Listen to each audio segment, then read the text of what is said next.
حویلی لکھا سے ارسلان منظور منا بھائی کی رپورٹ کے مطابق حویلی لکھا کا نواحی علاقہ چک سوجے کی 1.5 ماہ سے بجلی سے محروم ہے۔ جانور اور بچے پیاس سے مرنے لگے۔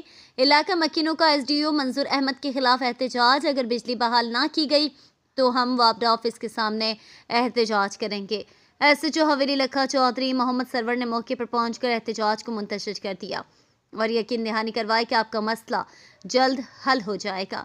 حویلی لکھا کے نواحی علاقہ سوچے کی 1.5 ماہ سے بجلی سے محروم ہے۔ علاقہ مکینوں کا کہنا ہے کہ ہم نے متعدد بار SDO وابڈہ حویلی لکھا کو نشاندہی کروائی ہے۔ ہر بار وہ کہتے ہیں کہ صبح بجلی چالو ہو جائے گی۔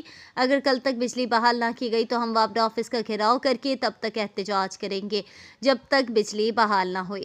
مزید خبروں کے لیے دیکھتے رہیے N22 نیوز، ہر خبر سچائی کے ساتھ۔